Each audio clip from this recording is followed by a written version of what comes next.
Hello and welcome to Whack-A-Mole. In today's video we'll actually be working on a project where I'll have to move the camera real quick, but that's actually fixing an old bandsaw blade. So let's go over there. So here's the bandsaw in question. The bandsaw blade broke, sadly. It's held up really well, but still very sharp. So I'm hoping to actually give it some new life and actually be able to weld and then anneal and make this all work. But let's go about the process. So I'm actually going to be using this pair of vice grips.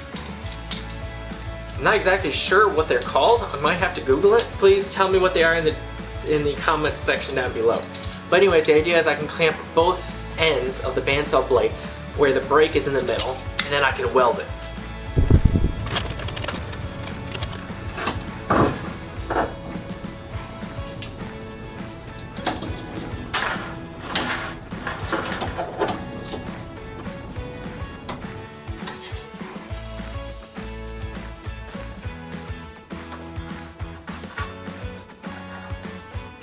So to align this, I'm just keeping slight pressure with the hand up here on the handle of the vice grips, but not clamping down all the way, just so I have enough room to maneuver this.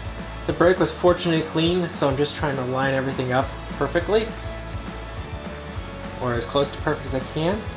And as I tighten it, it goes a little bit out of alignment each time, so I just nudge it back in the closer and closer I get to getting it all tight. There, that's pretty much perfectly lined up. So I'm making slight adjustments with the pliers just to make sure everything is where it should be before I break out the welder. There we go. I think this will be good. I'm going to attack it very gently with the welder.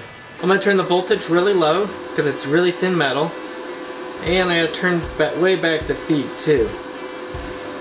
And let's see how that does, right somewhere between 1 and 2.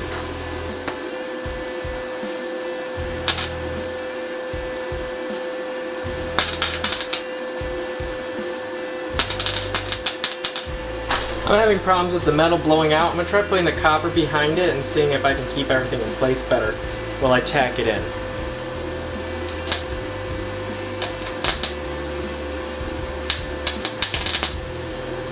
So now to anneal it.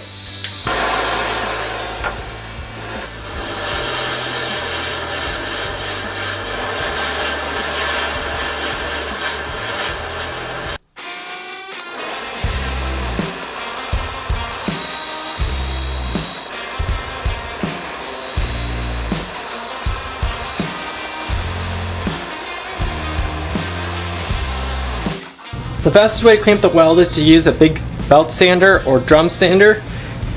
Now there's a little bit of the inside stuff that I was having a hard time getting on that big machine, so I'm going to have to probably finish that up with the Dremel.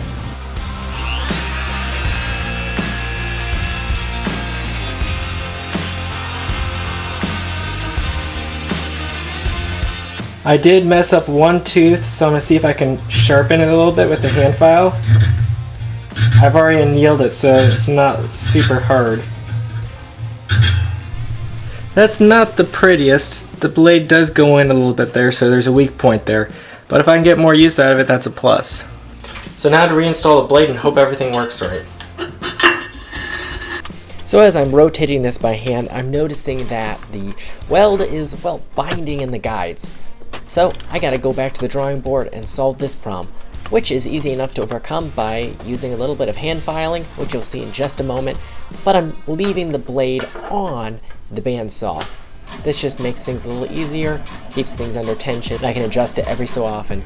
So as I'm using the hand file, I'm trying to make sure to remove the minimal amount possible in order to make it fit and work well in the bandsaw. If I remove too much material, the blade becomes extra weak, even beyond what it is right now, and increases the chance of it breaking, which is the opposite of what I want right now.